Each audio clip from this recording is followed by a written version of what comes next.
తాకట్లో ఉన్న బంగారాన్ని విడిపించి ఆ రోజున మార్కెట్ ధర కట్టి మిగిలిన డబ్బును మీకు అందిస్తుంది కొమ్మూరి గోల్డ్. మిమ్మల్ని రమ్మంది 6 గంటలకి, 3 గంటలకే వచ్చారే. నిన్న మా అమ్మకి 5 గంటలు చేసి మా నాన్నగారికి అరగంట చేశారట టెస్టులు. మీ అమ్మకి చేసిన అన్ని టెస్టులు ఆల్ రైట్. మీ నాన్నకి చేసిన మొదటి టెస్ట్లోనే కొన్ని అనుమానాలు వచ్చాయి. అందుకని కన్ఫర్మేషన్ కోసం ఈ రోజు రమ్మన్నాను. అయితే ఆయన పరిస్థితి? మీరు షాక్ కావద్దు. ఆయన 2 కిడ్నీలు దెబ్బతిన్నాయి. అమ్మా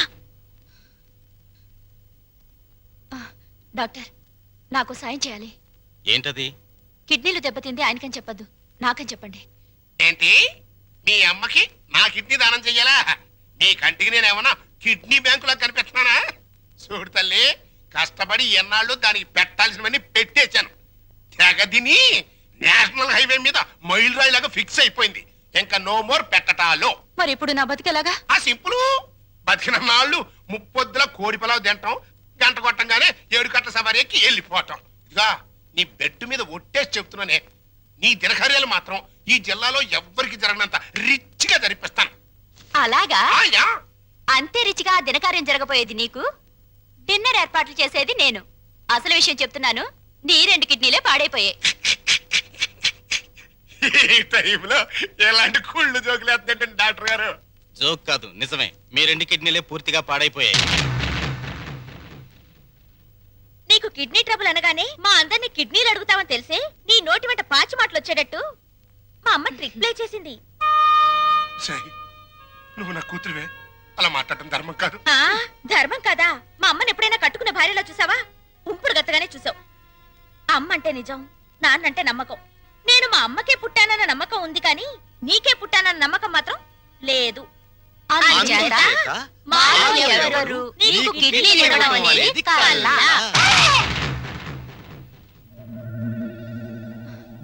డాక్టర్,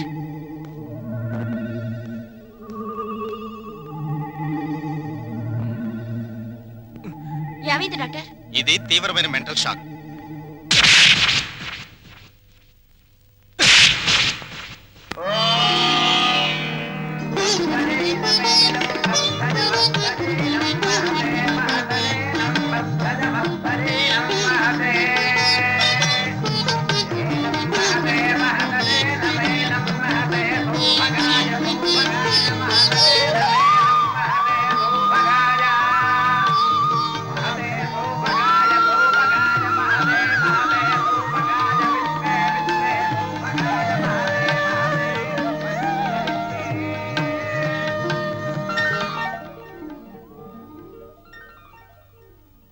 ఈ లెవెల్లో చేస్తే మొత్తం 25,000 ఖర్చు అవుతుంది.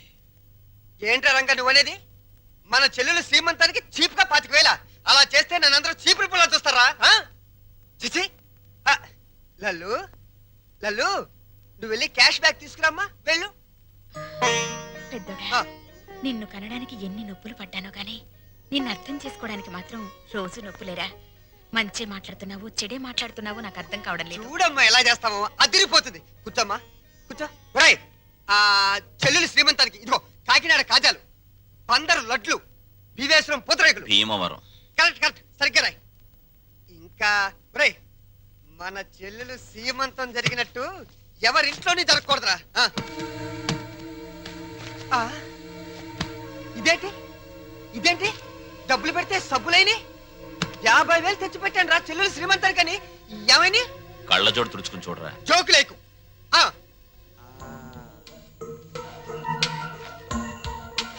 రాత్రి నేను ఎక్కడ పడుకున్నాను? నా మంచం మీద పడుకున్నాను. నా పక్కన ఎవరు పడుకున్నారు? నా పెళ్ళాం పడుకుంది. ఏవంది? మీ చెల్లెలు శ్రీమంతానికి 50,000 ఎందుకండి ఖర్చు దండగా అన్నావా? అప్పుడే తెలిసిందే నీ నీచమైన బుద్ధి. చెప్పు, లేకపోతే వీళ్ళందరూ నన్ను అబద్ధాలు కోరనుకుంటారే. నిజం చెప్పు, చెబుతావా నేను చంపేనా? నీ పెంట బుద్ధి పోల్చుకున్నావు కదరా పెంట వెధవ. చూసావమ్మా, ఎలాంటి దాన్ని తీసుకొచ్చినా కట్టు పెట్టారా? రంగా అయిపోయిందిరా నా బతుకు. పెద్దోడా, ఓవర్ యాక్షన్ కాస్త తగ్గించు. రంగా, ఎందుకు వచ్చిన డ్రామారా ఇదంతా? నీకు అసలు చెల్లెలు సీమంతం చేయడానికి ఇష్టం లేదు. నాకు చెల్లెలు సీమంతం చేయటం? అవును నానా, నానా, నాకు చెల్లెలు సీమంతం చేయటం ఇష్టం లేదు. నాకు ఈ సీమంతం చేయటం ఇష్టం లేదు. అమ్మా నాకు ఇష్టం లేదు. తప్పుకోవే. నాకు మా చెల్లెలు సీమంతం చేయడం ఇష్టం లేదు. ఇష్టం లేదు, ఇష్టం లేదు. నాకు మా చెల్లెలు సీమంతం చేయడం ఇష్టం లేదు. నాకు ఇష్టం లేదు. ఏంటి ఆ లుక్కు? నీ లుక్ ఏంటి? నేను చెల్లెలు సీమంతం కూడా చేయలేని ఎదవనే కదా అని అర్థం. నేను ఎదవనే.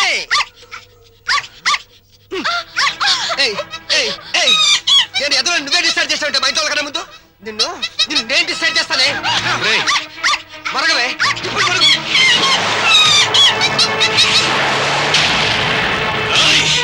ఎంత పనిచేసావు నిన్ను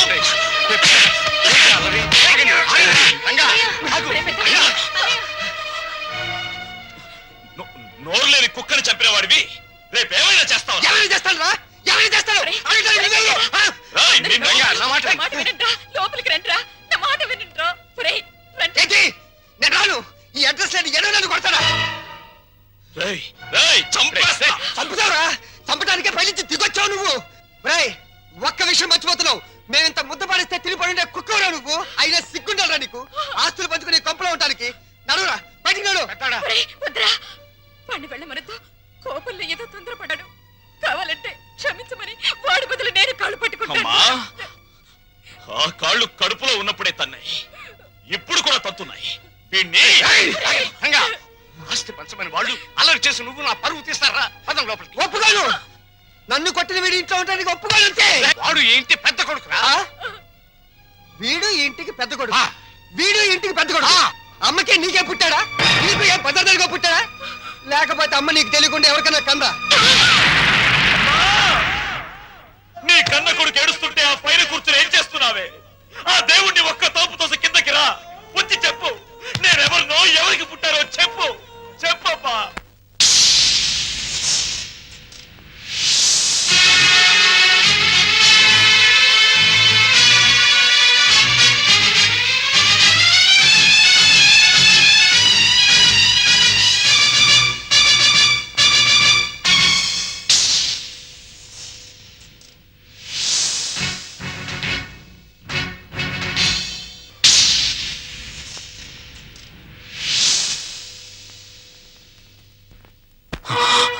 పెద్దోడా, పాపారావు నాకు పాపం చేసినా అన్యాయం చేసినా వాడు చేసిన పుణ్యం న్యాయం ఏమిటో తెలుసా?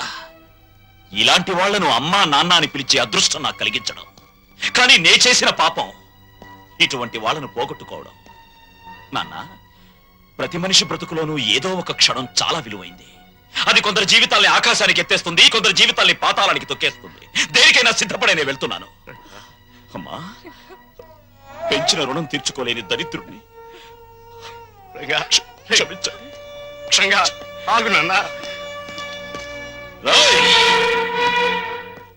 డబ్బుని పంచుకోవడానికి మనుషులుంటారు, కానీ బాధల్ని పంచుకోవడానికి ఎవ్వరూ ఉండరు. నాలాంటి వాళ్ళు తప్ప.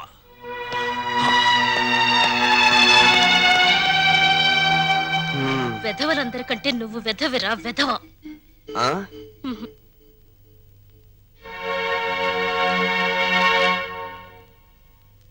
అన్నయ్య, అది అమ్మని నాన్నని నాతో పాటు తీసుకెళ్తానన్నయ్య.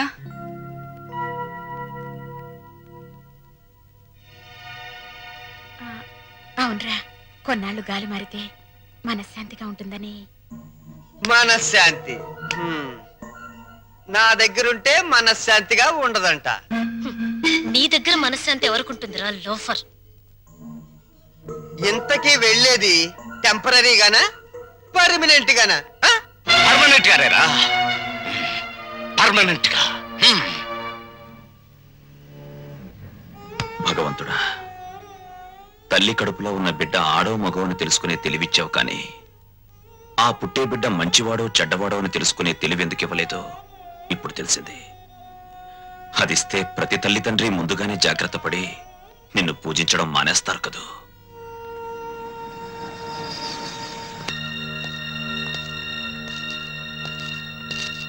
బావా, మీరా? కూర్చోండి బావా.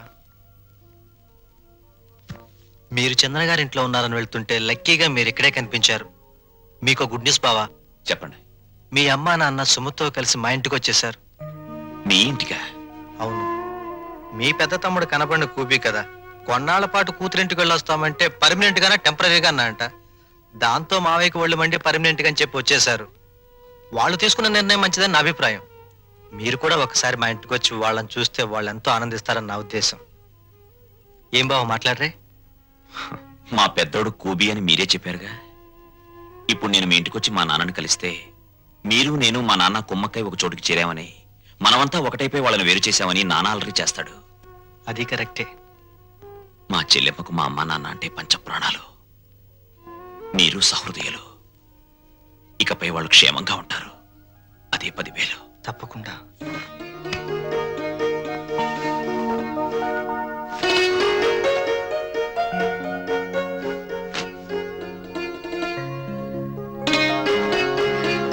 ఏమ్మా, మా కోసం అన్ని సిద్ధంగా అమరుస్తున్నావా?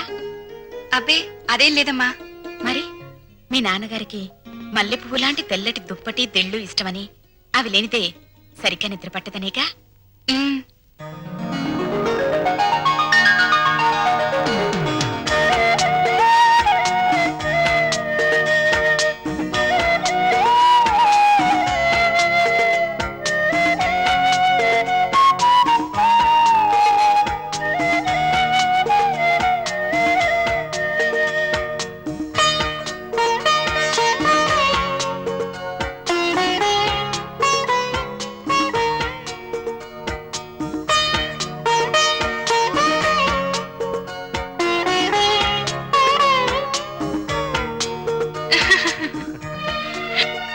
సుమతి, ఉమ్. కళ్ళజోడు పెట్టుకోకపోతే మీ అమ్మ బొట్టు పెట్టుకోలేదు, మావయ్య చొక్కా బొత్తాము పెట్టుకోలేడు. ఆ కళ్ళజోడు అడిగి తీసుకో, అలాంటిది ఇంకోటి తెస్తాను. అల్లుడు, మా ఇద్దరి మధ్య ఈ కళ్ళజోడు తగాదా తప్ప మరీ తగాదా రాలేదయ్యా. ఆ చిన్న తగాదా కూడా లేకపోతే భార్యాభర్తల మధ్య అచ్చటా ముచ్చట ఏముంటుంది చెప్పు? అదేనా మిగిలితే అదో తృప్తి. అప్పుడు పెద్దవాళ్ళని కాదనుకుని ఉన్న అండ పోగొట్టుకున్నాం. ఇప్పుడు పాపారావుని కూడా కాదనుకుంటే మనకి పెద్ద దిక్కు ఎవరు? పెద్ద దిక్కు కోసం ఉన్న కిడ్నీలు పోగొట్టుకుని మన ఆరోగ్యం పోగొట్టుకుంటావా? అల్లుడు రేట్ చేసిన పాయింట్ కరెక్ట్, నీ ఆన్సరు కరెక్ట్. దీనికి తరుణోపాయం నీకన్నా నాకన్నా తెలివైనవాడు కనుక ఆ అల్లుడే బాగా ఆలోచించగలడు. ఏం అల్లుడు? నేనేం ఆలోచించగలను? దీంట్లో ఆలోచించడానికి ఏముంది అల్లుడు? మనకి కావాల్సింది ఆఫ్టర్ ఆల్ ఒక కిడ్నీ. నీ బుర్రకి కిడ్నీ సంపాదించడం పెద్ద సమస్య. బాగా ఆలోచించా.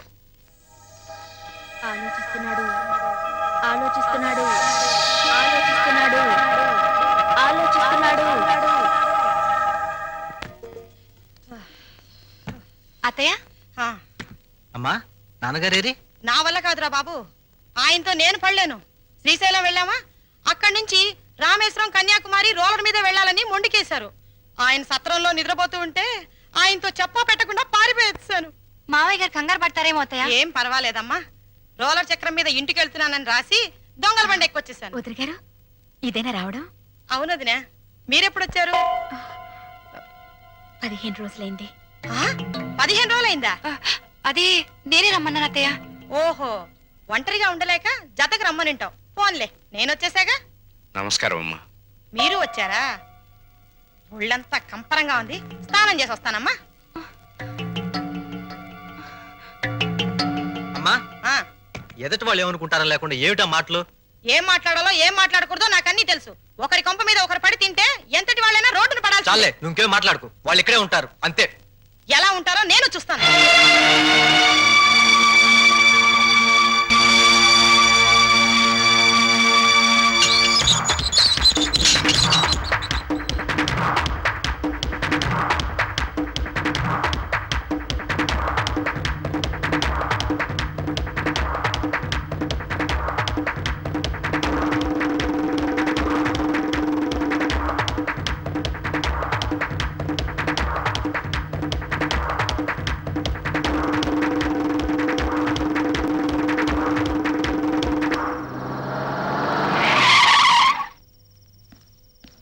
బావగారు, అన్నయ్య, అమ్మ నాన్నల్ని చిన్నన్నయ్య తాళ్ళ వెళ్ళపడి తన వెంట తీసుకువెళ్ళాడు.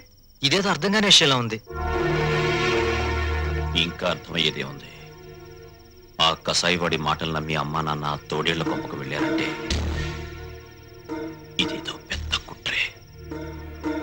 తేలుస్తా.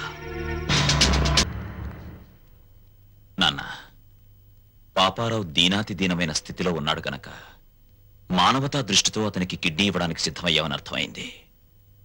ఆ అవకాశం నాకివ్వు. పాపారావుకి కిడ్నీ నేనిస్తాను. రంగా, నన్ను రక్షించడానికి ప్రయత్నిస్తున్నావు కదూ? అలా ఎందుకు అనుకోవాలి నాన్న? నీకన్నా నాలో వయస్సుంది. బ్రతకడానికి 2 కిడ్నీలు అక్కర్లేదు, అర కిడ్నీ చాలు అన్న ఆవేశం ఉంది. వీటన్నిటికీ మించి నీ పెంపకంలో నేర్చుకున్న నీతి, నిజాయితీ, కృతజ్ఞత, బాధ్యత నాలో ఉన్నాయి. ముఖ్యంగా నన్ను వంచిన వాడితో డీల్ చేసే అవకాశం వస్తుంది. అయితే పగ తీర్చుకునే ఆలోచనతో ఈ దానానికి సిద్ధపడుతున్నావు అన్నమాట. చచ, కౌరవులు పాండవులు అన్నదమ్ములు. వాళ్ల మధ్య యుద్ధం వచ్చేసరికి న్యాయ మార్గాన ఉన్న పాండవులు సైతం తమ తాత భీష్ముణ్ణి ఎలా చంపాలో, తమ గురువు ద్రోణుణ్ణి ఎలా జయించాలని ఆలోచించారు. నిజానికి ఇప్పుడు నా పరిస్థితి అంతే. ఆ యుద్ధంలో కత్తులు, కటార్లు, మంది, మార్బలం, కుట్ర, కుతంత్రాలు ఎన్నో ఉన్నాయి. కానీ ఈ యుద్ధంలో నెత్తురుండదు, చంపటాలుండవు. హృదయాలుంటాయి, నీతి నియమాలుంటాయి, బాంధవ్యాలుంటాయి. ఇవేమిటో తెలియని ఆ తండ్రికి కను విప్ప, కన్ను మూత అని తేల్చాల్సి ఉంటుంది. తేల్చేస్తాను.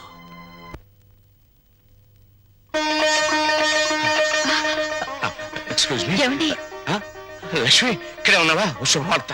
తండ్రి పేరు చెప్తేనే మండిపడే రంగా ఇప్పుడు తనే కిడ్నీ ఇవ్వబోతున్నాడు. నిజమా? ఆ, నాకు చాలా ఆనందంగా ఉంది. నాకు చాలా ఆనందంగా ఉంది. అయితే ఈ విషయం పిల్లల దగ్గరికి వెళ్ళి చెప్తా. నువ్వు పిల్లల్ని ఇంకా మర్చిపోలేదా? అదేమిటండి, రంగా తన తండ్రికి కిడ్నీ దానం చేస్తాడని ఏనాడన్నా ఊహించామా? అలాగే మన పిల్లల్లోనూ మార్పు రావచ్చుగా. అలాగే, నీ కోరిక ఎందుకు కాదనాలి? రా. ఛీ, సిగ్గులేదు. ఇప్పుడు దాకా ఎక్కడ బలాదూరు తిరిగొచ్చావు? పో అవతలకి. రాణి, పొమ్మన్నానా? నేను చెప్పేది విను.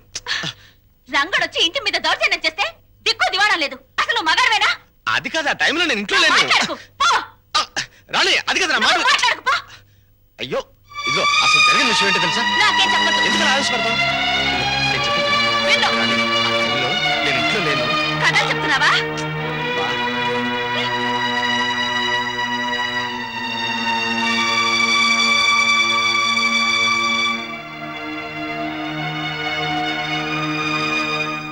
వచ్చేసారు అత్తయ్య.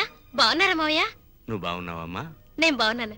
ఆ, ఏమండి, ఎవరొచ్చారో చూడండి. అత్తయ్య మావయ్య వచ్చారు.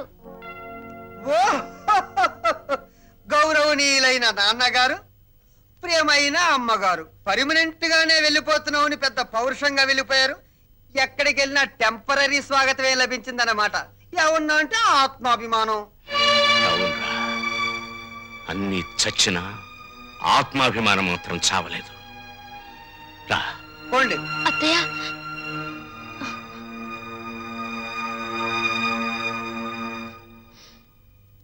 నీలాంటి కొడుకుని పురిట్లోనే వడ్లగిన చేసి చంపాలరా నీచుడా. ఓం స్వామియే శరణం శరణమయ్యప్ప. ఓం స్వామియే శరణం శరణమయ్యప్ప. ఓం స్వామియే శరణం శరణమయ్యప్ప. ఓం స్వామియే శరణం శరణమయ్యప్ప. ఓం స్వామియే శరణం శరణమయ్యప్ప. ఓం స్వామియే శరణం శరణమయ్యప్ప. నమస్కారం, నమస్కారం. తమని చూస్తే ఏదో ఉన్నత కుటుంబం నుంచి వచ్చినట్టున్నారు. ఏమైనా కష్టాలా? మరి ఇంకే రండి, పంచుకుందాం.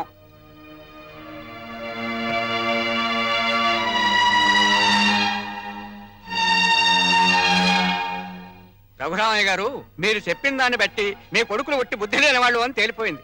ఆస్తి మీ స్వాధీతం అంటున్నారు గనక మీరు రాసిన వీలునామా చెల్లదు అని ఒక్క నోటీస్ కొట్టండి. ఆస్తి మీ చేతికి వస్తుంది. దెబ్బకి వాళ్ళకి బుద్ధి వస్తుంది. వాళ్లకు బుద్ధి చెప్పాలని నేను రాసిన వీలునామాన్ని రద్దు చేసి నేను బుద్ధి తక్కువ పని చేయను. భగవంతుడిచ్చిన రెక్కలున్నాయి. ఏదో ఒక పని చేసి బతుకుతాం.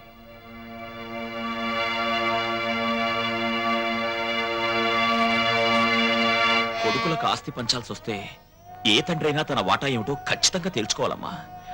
అప్పట్లో ఏ ఉండి పిల్లల్ని పెంచి పెద్ద చేశాం. ఇప్పుడు ఆ మాత్రం మాకు మేము సంపాదించుకుని బతకలేమా అన్న ధీమా శుద్ధ తప్పు. ఒక వయసు వచ్చాక మనసులో ఆవేశం ఉంటుంది తప్ప పూర్వంలా కష్టపడే సత్తా ఒంట్లో ఉండదమ్మా.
నాన్నను కారు గుద్దిందిరా. రక్తం చాలా పోయిందలా. హాస్పిటల్లో చేర్పించారు. అక్కడ ఖర్చులకు కూడా నా దగ్గర డబ్బు లేదు. నువ్వు కాస్త పెద్ద మనసు చేసి ఏదైనా సాయం చేస్తే. అమ్మా నువ్వైనా చెప్పమ్మా. ఏమండి ఇదేం చేస్తుందమ్మా? పద నేనే హాస్పిటల్కి వస్తాను. నువ్వే వస్తావా? రారా.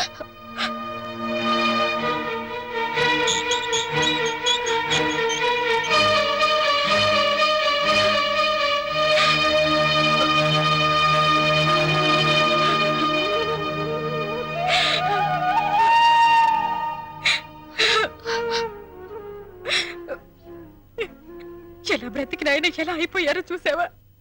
కళ్ళు తెరిచి చూడండి. ఏమండి ఏమండి ఏమండి? డాక్టర్ ఆయనకేమి కాదు కదా? స్పృహ వచ్చేంత వరకు ఏమి చెప్పలేం. అయ్యో అంతవరకు మీరు ఆయన డిస్టర్బ్ చేయకుండా ఉంటే బెటర్. అమ్మా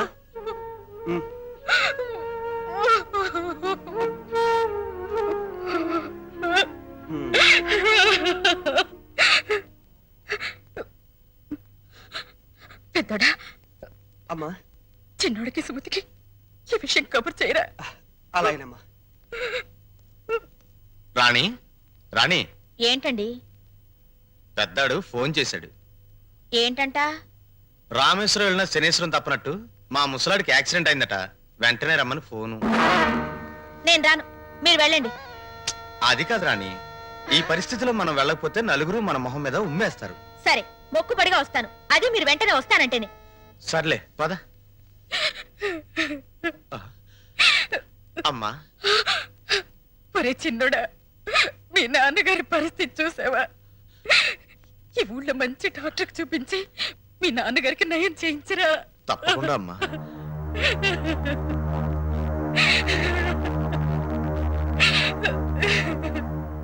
పెద్దోడా, డాక్టర్ గారు ఏమన్నారు? ఇది ప్రయోజనం లేని కేసు అన్నాడు రా. అసలు ఏం జరిగిందిరా? నాన్న ఏదో ఆఫీస్కి ఉద్యోగం కోసం వెళ్ళాట. తిరిగి వస్తుంటే యాక్సిడెంట్ అయింది. ఉద్యోగానికా? ఉమ్. మన బతుకులు బజార్ పాలు చేయడానికి తప్పితే ఈ వయసులో ఆయనకు ఉద్యోగాలు ఎందుకురా? సార్ ఈ మందులు పట్టండి. ఇదిగో.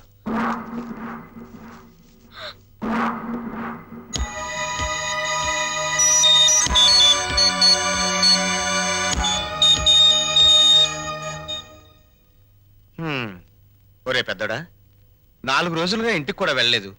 నా పనులన్నీ ఆగిపోయాయి. నాన్నగారి దగ్గర నువ్వు ఉండు, అవసరమైతే కబురు చేయి, నేను వస్తాను. ఇలాంటి పరిస్థితుల్లో నువ్వు నన్ను ఒంటరిగా వదిలేసి వెళ్ళిపోతే ఎలారా? నువ్వు నా పక్కనుంటే నాకు కాస్త ధైర్యంగా ఉంటుంది. అది కాదురా పెద్దోడా, పాల డబ్బా ఫ్యాక్టరీలో బోల్డ్ అని పనులున్నాయి. ఒక్కరోజు నేను లేకపోతే ఎంత నష్టం వస్తుందో తెలుసా?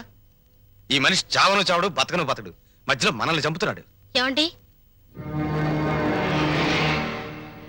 డాక్టర్ గారు మిమ్మల్ని రమ్మంటున్నారు. నాన్న రేయ్, ఏ మందులకో అయి ఉంటుంది. ఆ డబ్బుంటే రేపు ఆయన పోయాక దహన సంస్కారాలకైనా పనికొస్తుంది. మిస్టర్ రవి, మీ నాన్నగారి పరిస్థితి చూస్తుంటే ఆయన బతకడం చాలా కష్టం అనిపిస్తోంది. ఈ విషయం ముందే తెలుసుంటే పోయాక వచ్చిండేవాడిని. అనవసరంగా టైం వేస్ట్ చేసుకున్నాను. ఆయన ఇంకో 24 గంటల కంటే ఎక్కువ బతకరు. మీరు ఆయన ఇంటికి తీసుకెళ్ళటం మంచిది.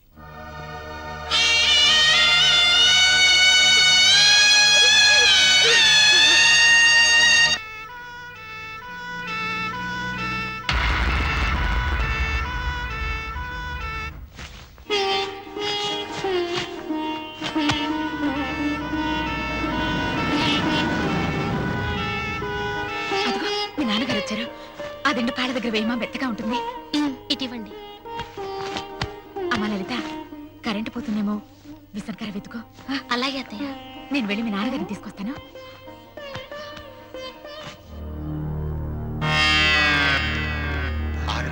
పెద్దడా, ఆ, బయటే పడుకోబెడదాం. ఎవరన్నా చూస్తే బాగోదేమోరా. అది కాదురా, చెడు నక్షత్రంలో పోతే 6 నెలలు కొంప పాడు పెట్టాలి. ఆ సంగతి తెలుసుగా? కరెక్టేరా నువ్వు చెప్పింది. ఉమ్. ఆ.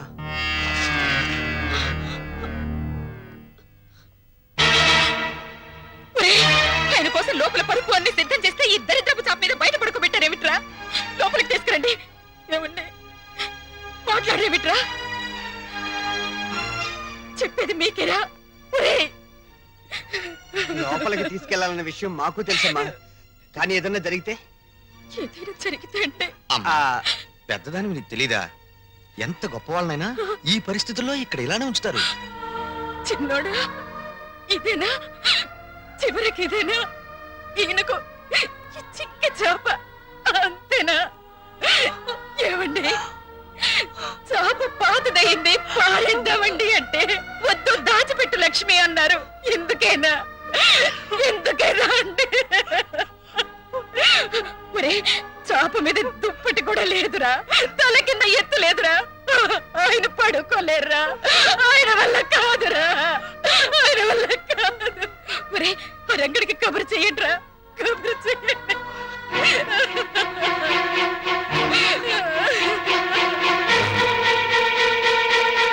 నేను అర్జెంటుగా రంగాన్ని కలవాలి.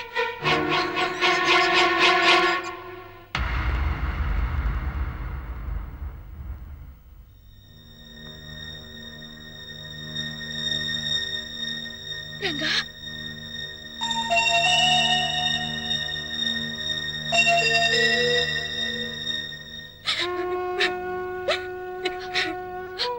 ఏమండి?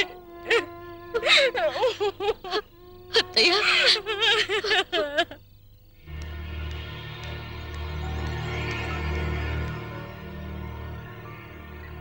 మనం ఇక్కడికి వచ్చి 10 రోజులైంది.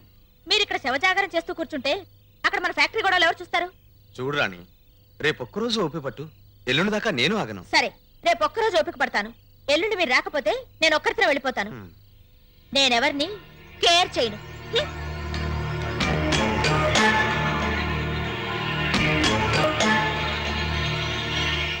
అన్నయ్య, ఆ, పాపం అమ్మ ఏడుస్తోంది.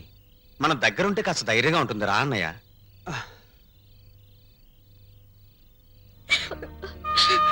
ఊరుకోండి అత్తయ్య.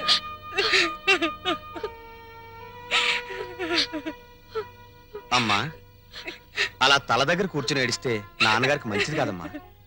అలా ఏడవకమ్మా. ఇది శ్రావణ మాసం, అమ్మవారి గుళ్ళో పూజలు జరుగుతున్నాయి. నువ్వు కూడా వెళ్ళి పూజలు చేయమ్మా. ఆ దేవత నీ పసుపు కుంకాలు చల్లగా చూస్తుంది. ఈ స్థితిలో నేను వెళ్ళలేనురా. నా మాట కాదనకమ్మా. ఆ దేవుడు కన్న కొడుకులను ఇచ్చినట్టే కట్టుకున్న భర్త ప్రాణం కూడా ఇస్తాడమ్మా. కావాలంటే వదిన్ని చెల్లిని తోడుగా తీసుకుని వెళ్ళమ్మా. నాన్నగారికి అన్నయ్య నేను తోడుగా ఉంటాం. వెళ్ళిరామ్మా, నా మాట విను ప్లీజ్. వెళ్ళిరా చెల్లాయ్, వెళ్ళండి.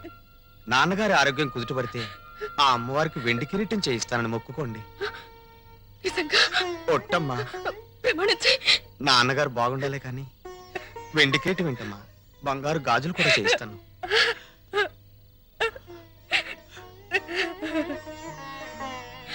వెళ్ళిరండి.